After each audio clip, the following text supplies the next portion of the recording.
the Chief Justice of India to kindly address the August gathering.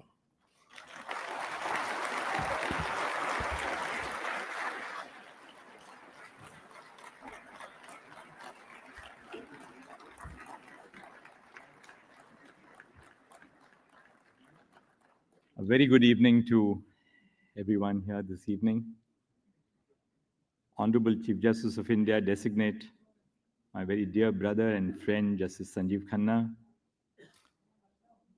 distinguished sister and brother judges of the Supreme Court, Mr. R. Venkatramani, the Learned Attorney General for India, Mr. Tushar Mehta, the Solicitor General, Mr. Kapil Sibal, the President of the Supreme Court Bar Association, Ms. Rachna Srivastav, Vice President of SCBA, Vikrant Yadav, the Secretary, and all the office bearers of SCBA, and of course, Skora, Vipin Nair, Amit Sharma, Nikhil Jain, and all the other members, the members of the registry, all the senior and junior lawyers who've come in such large numbers that you have truly left me humbled, my own family.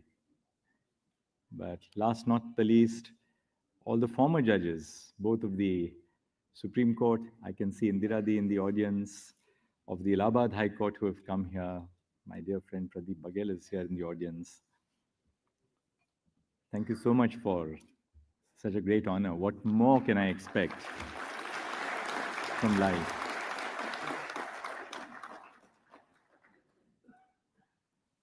I'll begin with a little story about flowers because I was thinking that the second bouquet was for Brother Sanjeev, and when the second bouquet came for me, and then there were two bouquets for Brother Sanjeev as well. When I became Chief Justice of the Allahabad High Court, on an average, at every bar functions, there would be about 25 to 30 marigold garlands which were placed on your collar. And of course, when I went home, Kalpana would say that, these marigold flowers tend to damage your shirt, and then it's very difficult to get the color off. So I began by telling the president of the Bar Association, I said, ये आप फूल देने का कष्ट ना करें, कितना पैसा खर्च करते हैं आप? So he said, नहीं जी, ऐसा नहीं है, अब इतना प्यार है, सभी का प्यार है. And I said, but कष्ट आप ना लें इतने फूल देने का. At which point of time he told me the eternal truth. And he said, ये फूल आपके लिए नहीं देते हैं चीफ साहब, ये हमारे लिए देते हैं. थोड़ा सा फोटो वोटो भी हो जाता है आपके साथ. बट सच में आज जो फूल मिले हैं मुझे, ये मैं दिल से मुझे पता चला कि ये फूल मेरे लिए थे.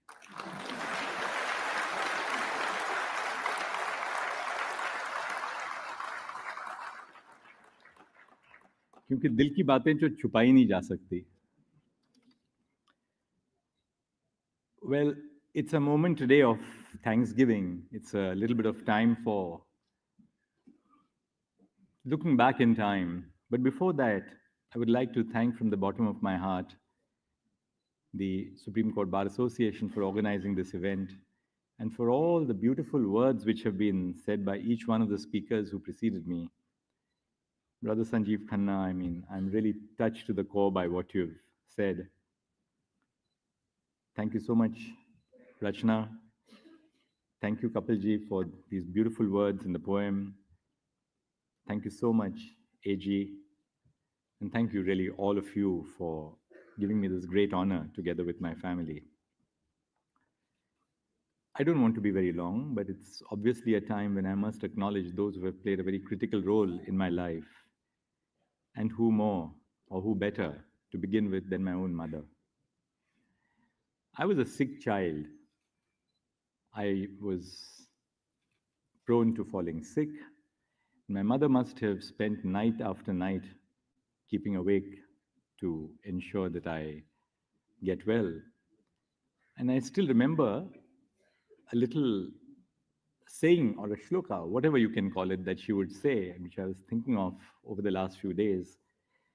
I must have heard her innumerable times saying, Aushadhi Janvi Toyam Vaidyo Narayano Hari, which meant that Aushad, medicine, is like the Ganges, and Vaidyo Narayano Hari, the doctor, is in the position of Narayan. I never knew what the meaning of that phrase was. I never did. All that I knew was that it was accompanied by the bitter medicine which went into my mouth. She told me when I was born, I was growing up, that I've named you Dhananjay, but the dhan in your Dhananjay is not material wealth. I want you to acquire knowledge. Like most Maharashtrian women, she was very powerful. Ours was a woman-dominated house. My mother dominated everything at home.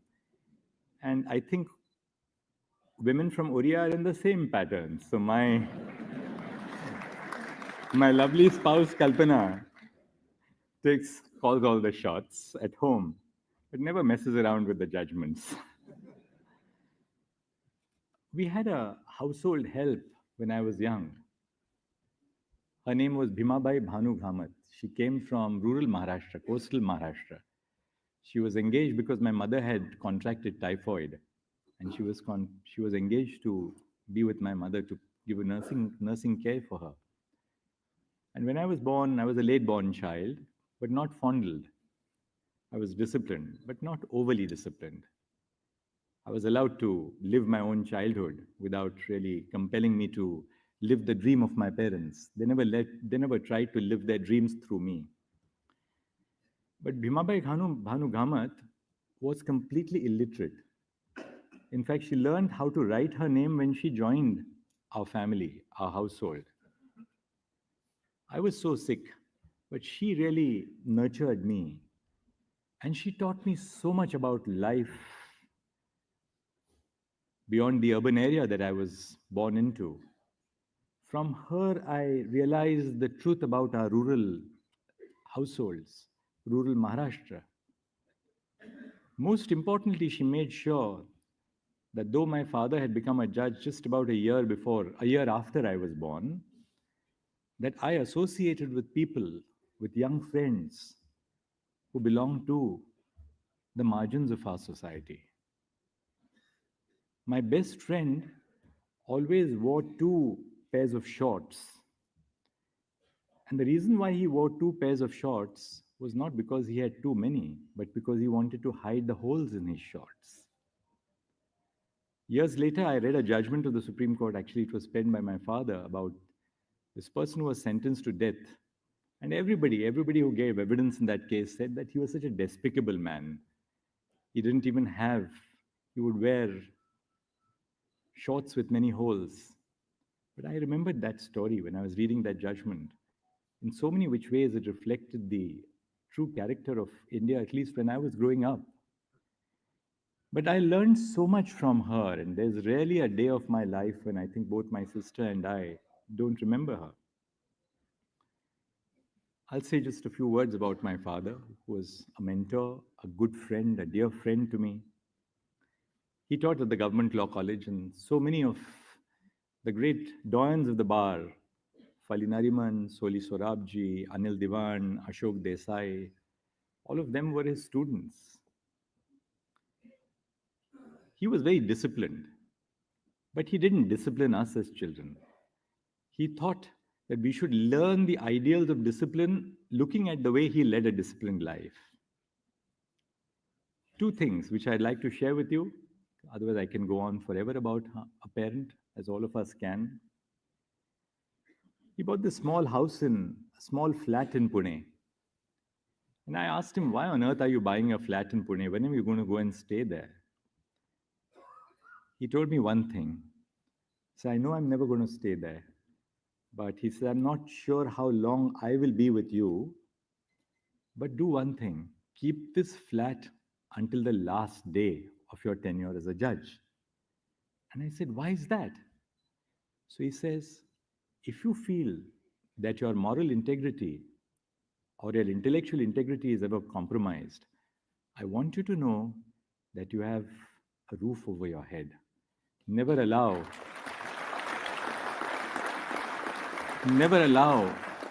Never allow yourself to be compromised, either as a lawyer or as a judge, because you have no place of your own.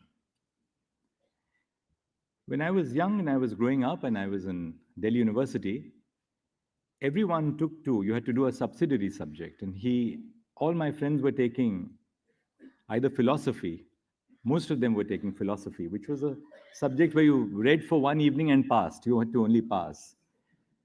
But my father insisted that I should take up Hindi. Now, I knew only Bombaya Hindi.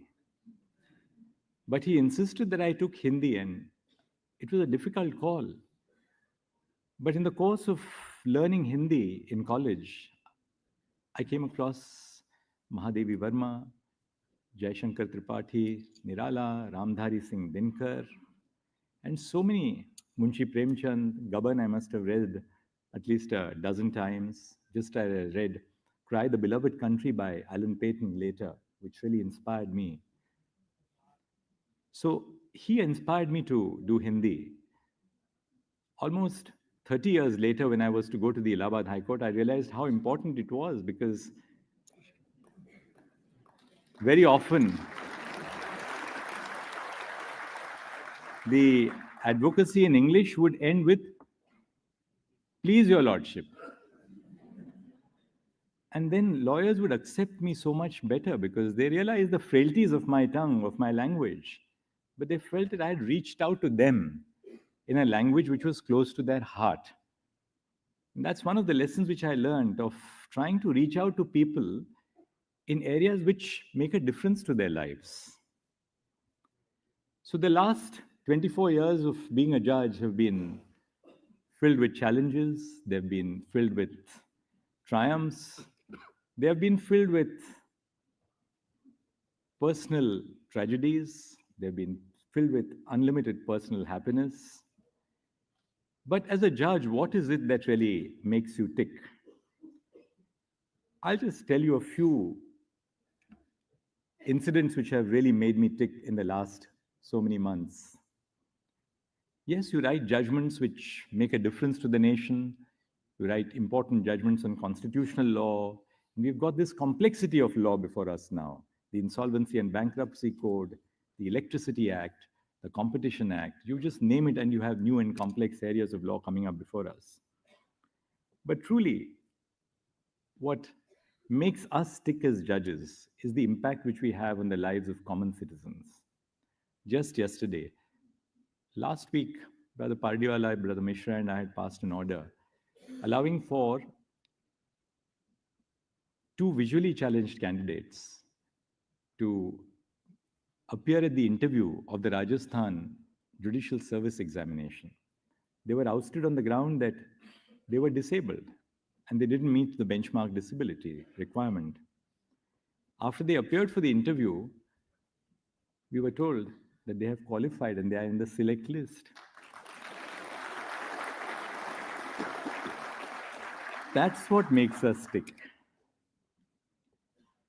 2 weeks back, an aspiring doctor with myopathy of the lower limbs was told that his disability is more than 88%.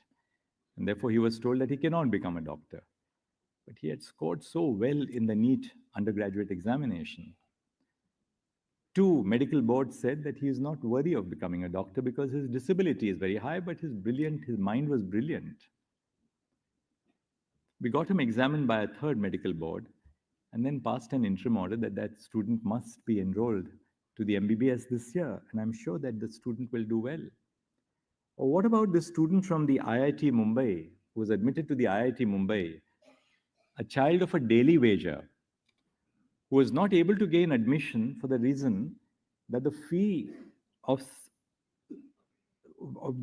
which he had to pay, or the documents which he had to upload, could not be uploaded within time.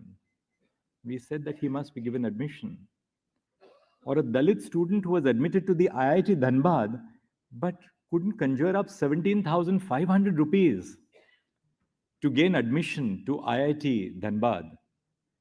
His sister had given him a credit card, but he was not able to operate the credit card. But we gave him admission.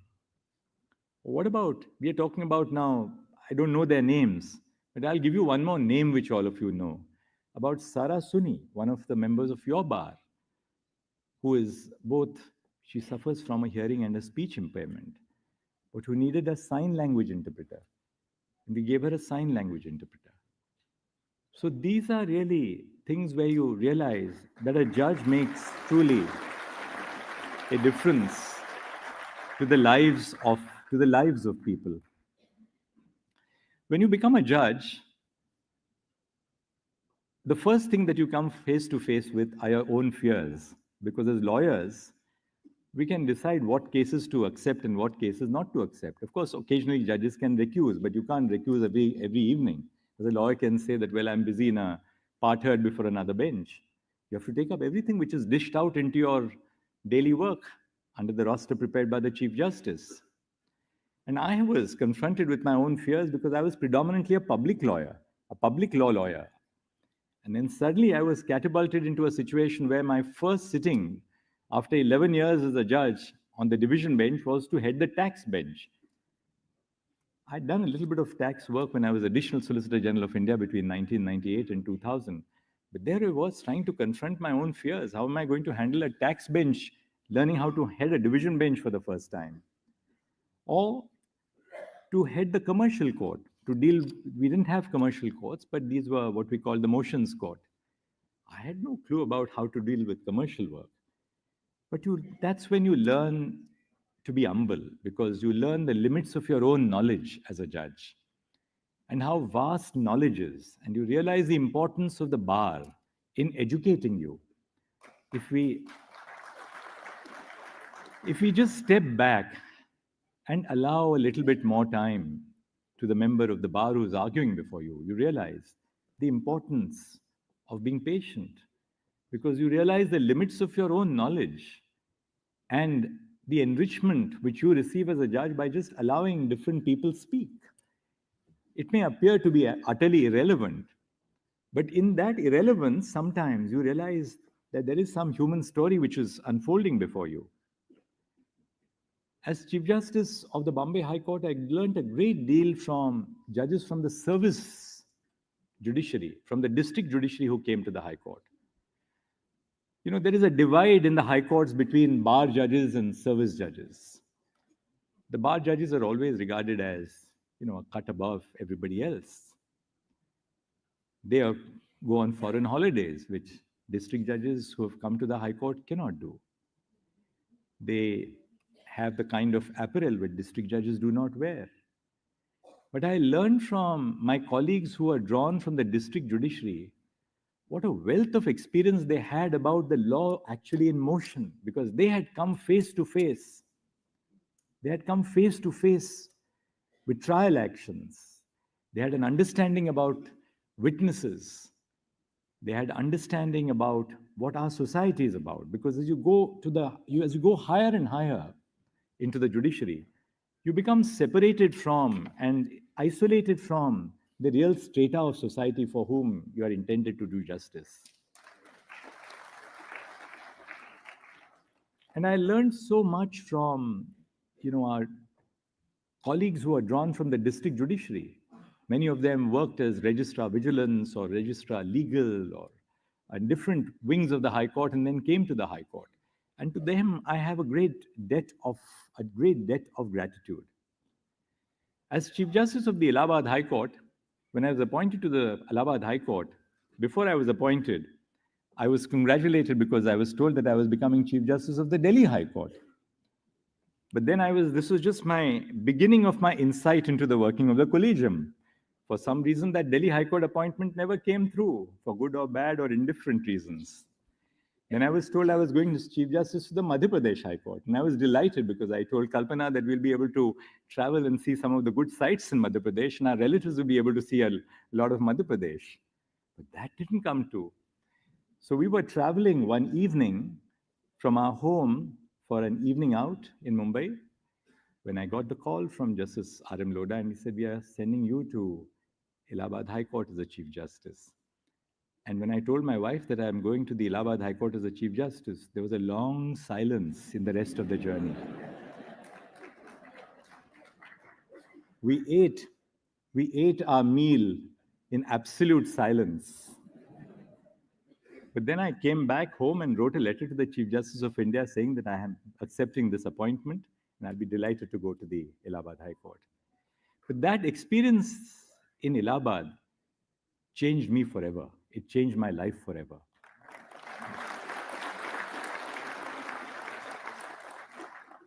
Growing up in Mumbai, we were fond of going to nice restaurants. As judges, we were service members of clubs like the US Club. US is not United States, but the United Services Club, run by the Army, Navy, and Air Force. When we went to Allahabad, we realized that these appendages of urban life are no longer available in Allahabad. But in that little nest which we made our home, you realized how little you need in life to be happy. We made that, Kalpana and I made that our home, and we gave it our everything. And in the simplicity of Allahabad, the simplicity of the lawyers, the warmth of the judges, who didn't have the artificiality that sophistications in larger cities bring, I learned a great deal of life in the heartland of India, which Uttar Pradesh is. I traveled across the length and breadth of Uttar Pradesh, made great friends on the bench, not off the bench, because as a judge you get isolated off the bench. But Allahabad really taught me such a great amount. It was a court of a sanctioned strength of 160 judges.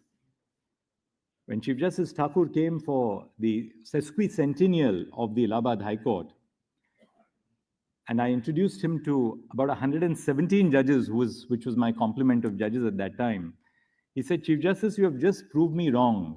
He had come from Patna, where there was a celebration going on. And he said, you've just proved me wrong. And I said, Chief, why have I proved you wrong? He says, I just said that there are so many judges in the Allahabad High Court that even the Chief Justice doesn't know all their names. And you know the name of every one of your colleagues. Well, what I didn't tell him was the secret. And the secret was that I had an album of photographs. And every morning over my morning cup of tea, I would keep one hand on the name and look at the photographs. And about a month or so, I had picked up all the names. But there was even a better way. There was even a better way to understand the names of judges. In the morning over a cup of tea, I would talk to all colleagues. Some colleague would tell me on a Monday morning, Chief Saab, hum 80 kilometer motorcycle pe gaye the Sunday ko. So I would figure out, I would say, this was the colleague who went 80 kilometers on a motorcycle on a Sunday. And then you fix the name. The more interesting part was when, during the course of the National Judicial Commission hearings before the Supreme Court, judges were not being confirmed. And a batch of my colleagues was due to end their tenure the next day. The file was with President Pranab Mukherjee. And I get a frantic call from my Registrar General asking me, he says, there's a call from the President's house that we have this judge, I will not name the judge, with an end which says Roman 4. And the President wants to know, why is this judge called Roman 4? What has happened to the first 3? For instance, if it is Dhananjay Chandrachud 4, what has happened to 1, 2, and 3? So we had to go back to the drawing board, find out whether they were still in service or otherwise, because there were multiple judges with the same names. But together with the bar, and how wrong your predilections about the bar can be, I was told that the bar of Allahabad can be very difficult to handle. But my experience about the bar at the Allahabad High Court was exactly to the contrary. It was a wonderfully amicable bar, a very respectful bar. But the one thing which the lawyers in Allahabad taught me is that I didn't have to be taught this in Mumbai, because the lawyers knew me as a lawyer, as a judge. They took me for granted and I took them for granted. But the one thing which I learned in Allahabad was that so long as you are objective with the bar, they accept you for all your foibles. All that you have to do is to lift your pen when you've heard the argument and turn to your steno, and they'll say, thank you, my lord. They've not pushed their point beyond a point. So that was the kind of bar which we had in the Allahabad High Court. Ready to support the judiciary, ready to support the judges, extremely extremely supportive of the work which we did and accepting of the change which we tried to bring about in the bar. And I had some very seasoned colleagues, just as Vikramnath is here. So if I had a problem, I would always go to my seasoned colleagues and say, yes, strike mita do. And sure as anything else, the strike would be over. Of course, I had my fair share of strikes in Allahabad as well. And sometimes you wonder, was I really responsible for this strike? You know, one thing which I'm sure a lot of you know, that lawyers' strikes really start with one reason, but then they continue to 5 or 6 other reasons which were not the reasons why the strike began. Very often lawyers would come stomping into my chamber at 4 o'clock complaining about something which had happened in the court. So I would order a cup of tea and they said, Chief Saab, ye nahi baat banti hai, aapko kuch karna hai. And I would say, dushmani chai ke saath to nahi hai na. We'll sit down, have a cup of tea, discuss things. And I think these learning lessons which I learned in Allahabad have taken me here as learning lessons for the Supreme Court. So when the members of the Supreme Court Bar Association would come, members of SCORA would come, I knew that I couldn't find solutions to every issue that the SCBA raised or the SCORA raised, but I could certainly give them a patient hearing. In the court, you realize that you cannot cure every injustice which comes into your plate every day as a judge. Some injustices are within the realm of the rule of law. Other injustices are beyond what the rule of law can lead a judge to a solution. Because we are not knight errants, as the Supreme Court once called a very distinguished Chief Justice of the Calcutta High Court. We are not knight errants. We are governed by law. But you realize that the healing in a court lies in your ability to hear. Your healing in court does not lie in your ability to grant relief. Lawyers know where the balance of a matter lies. Most lawyers accept that this is a difficult case.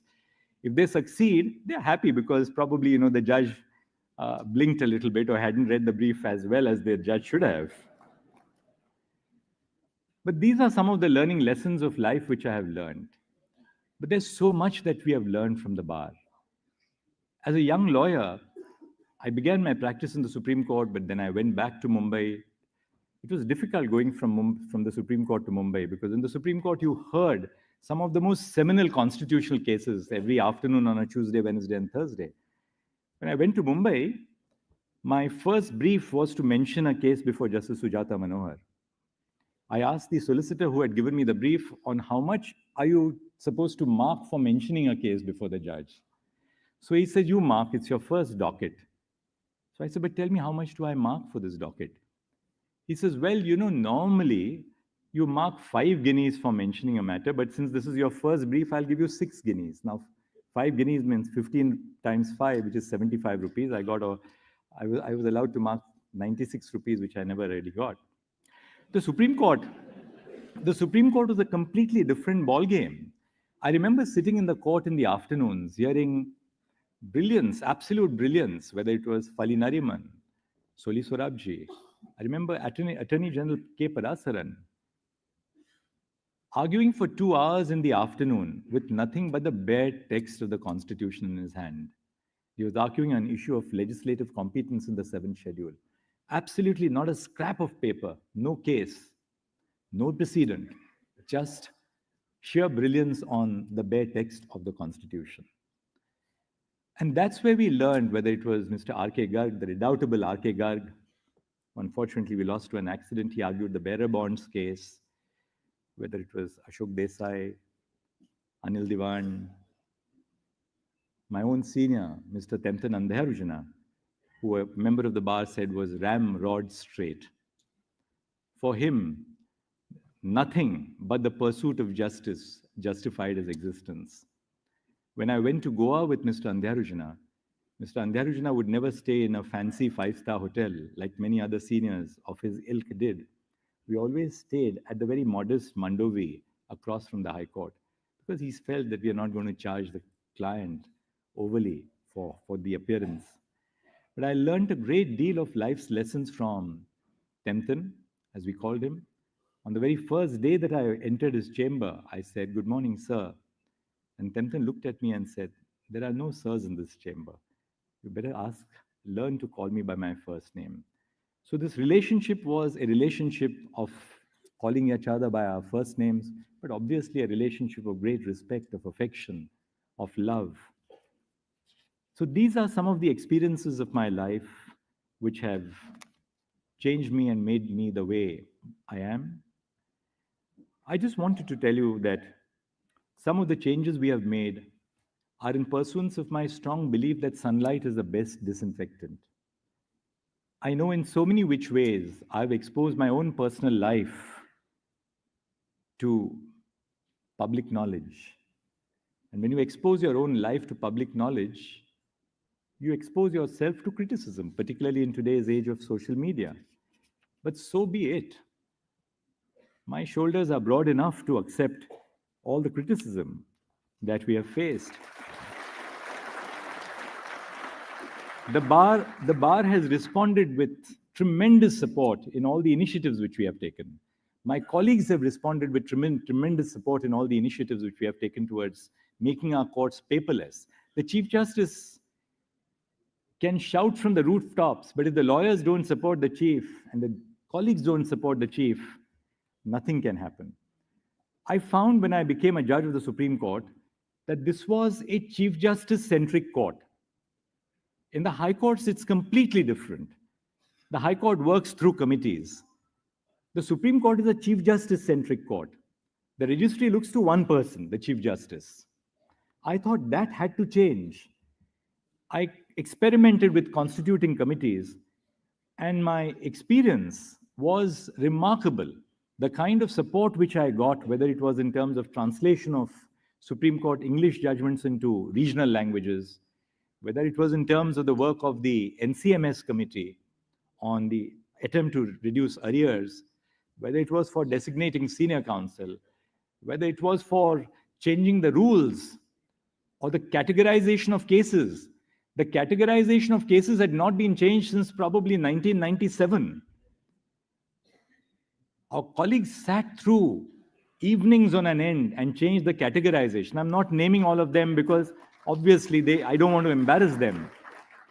And by taking the names of some colleagues, I'll be missing out on other colleagues. But each of my colleagues has worked beyond the call of duty and accepted the work which the Chief Justice has given them. And look at what the net result today is. And with that, I'll be wrapping up. We decided to put the data of all pending cases on the public domain. All cases, whether registered or unregistered. At the time when I took over as the Chief Justice, I found that there were close to 1,500 files which had been stashed up in the cupboard of a registrar. I said, this has to change. Every case which enters the system has to be tagged with a number. Now, I'll give you some figures which will tell you the kind of work which all the colleagues in the Supreme Court have done. Between 9th of November 2022 and 1st of November 2024, 1,11,000 cases were filed. 5,33,000 cases were listed and 1,07,000 cases were disposed of. Now, you've probably read somewhere that, the pendency of the Supreme Court has gone up to 82,000 cases. I want to tell you the raw data and what the truth of the matter is. Before, as I said, 2022, cases which were defective, which were unregistered, were never put on the public domain. They were never accounted for. On 1st of January 2020, 79,500 cases were pending before the Supreme Court, including what we now call as the unregistered or the defective cases. That number on 1st of January 2022 went up to 93,000 cases. On 1st of January 2024, the number has come down to 82,000 cases. So what the 82,000 cases which are pending does not tell you is that this number includes both the registered and the unregistered cases, and the number has decreased in the course of 2 years by over 11,000 cases. But look at the kind of support which the bar has given us by the number of cases you have filed. That shows the sense of faith which you and the public have in us. In 2020, 29,000 cases were filed in the Supreme Court. In 2023, 54,000 cases were filed in the Supreme Court.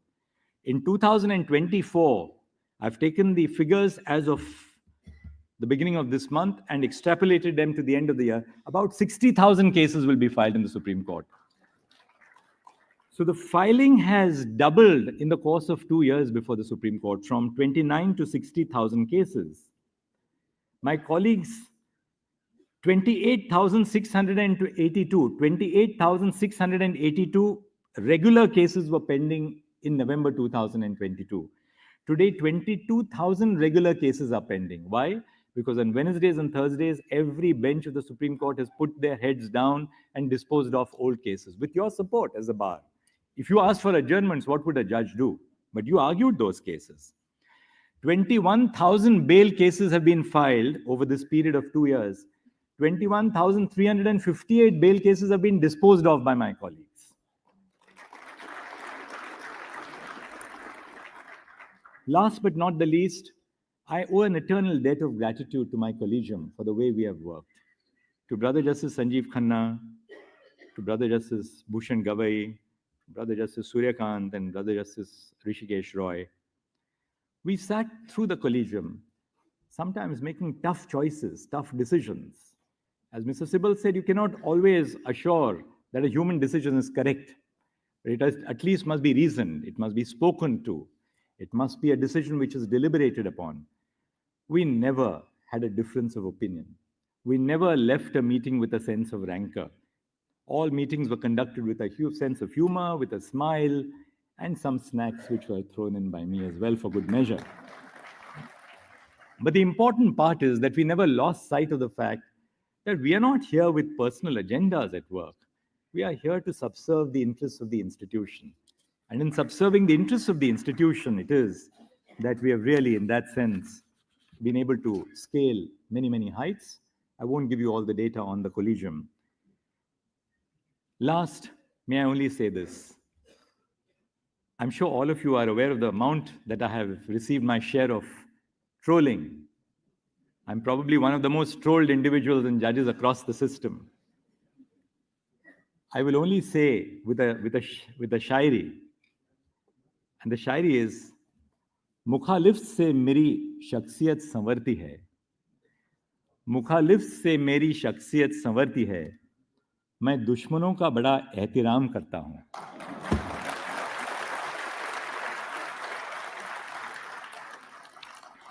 But on a lighter vein, I'm just wondering what will happen from Monday, because all those who trolled me will be rendered unemployed.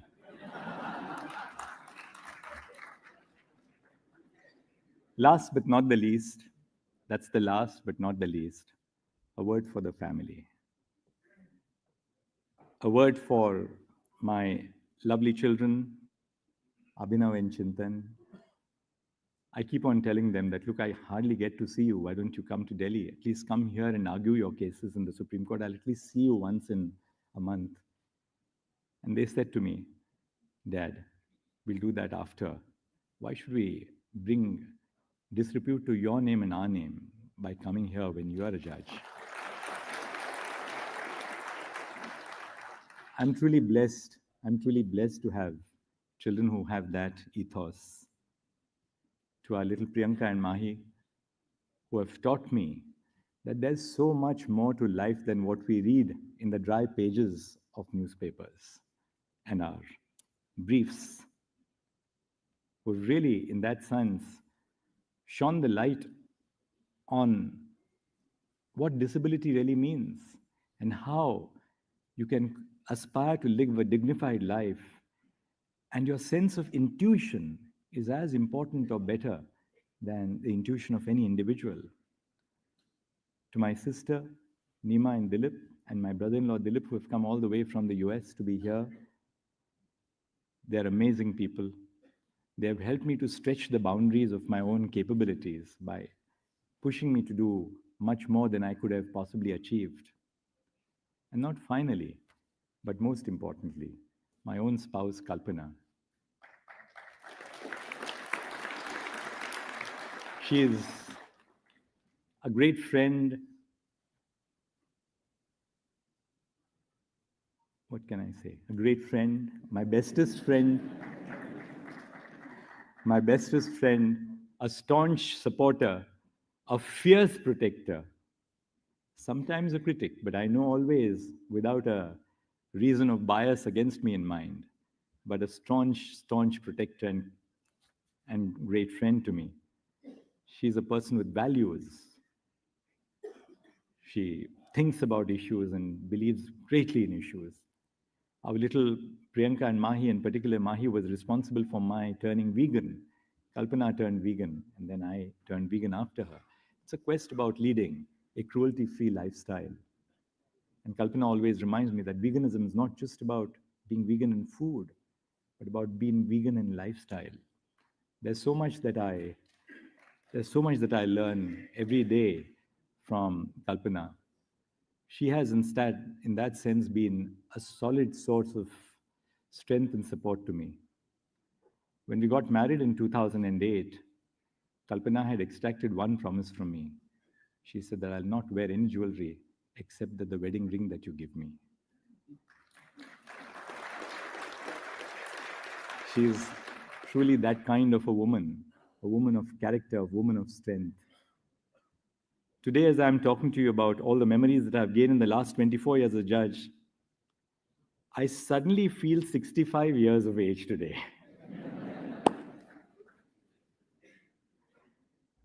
I really felt 65 years old when my usher, Rajinder, came and touched my feet. I said, अब तो बूढ़े हो गए हैं सच में.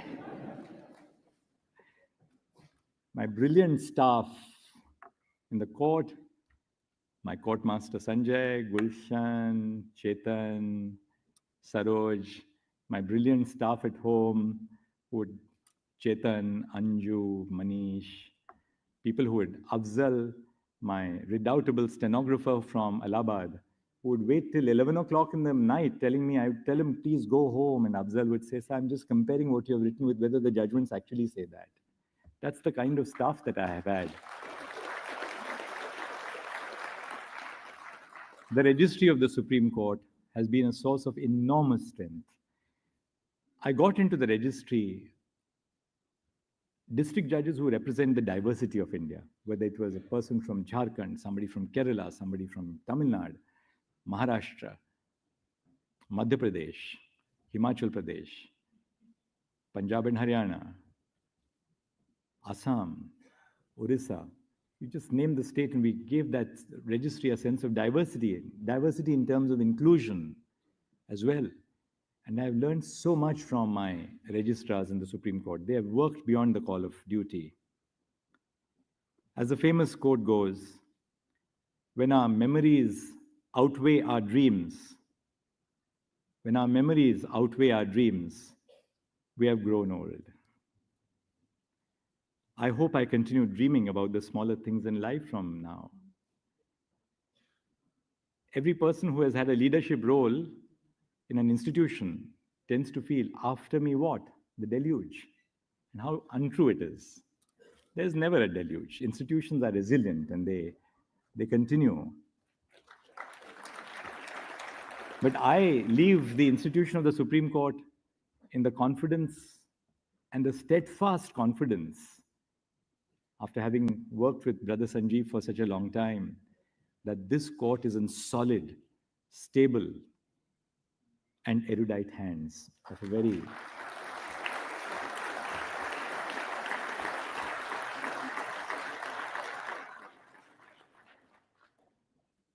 from my conversations with him have been over judgments, over cases, but the last conversations after his appointment have been about the administration of the Supreme Court.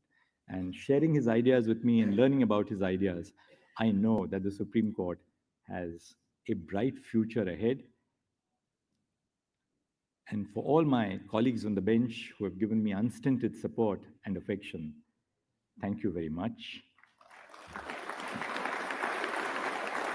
I said I said in the court this afternoon that if I've hurt anybody, I can only say, Michhami Dukadam.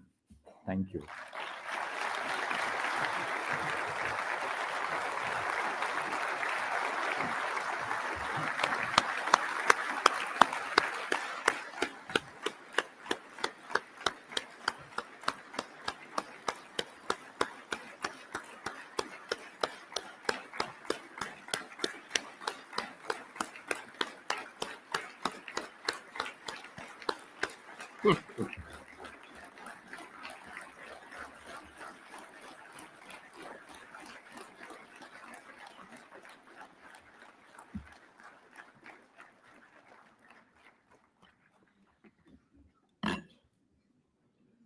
I now request Mr. Arijit Prasad, Senior Member Executive Supreme Court Bar Association, to read out the message written by Honorable Dr. D.Y. Chandrachud, Honorable Chief Justice of India, for the members of the bar.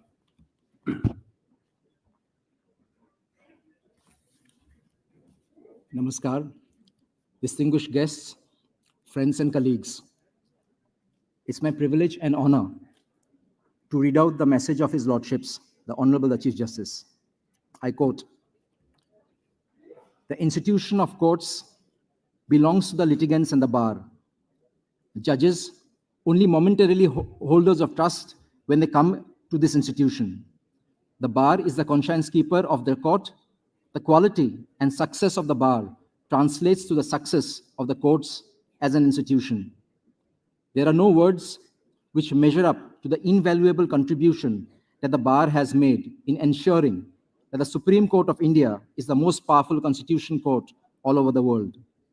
May the majesty of the bar and consequently the court increase with successive generation of virtuous, hardworking, and dedicated members of the bar," unquote.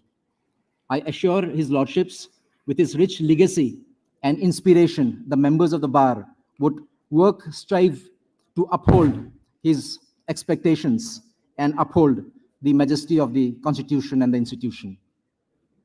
Thank you.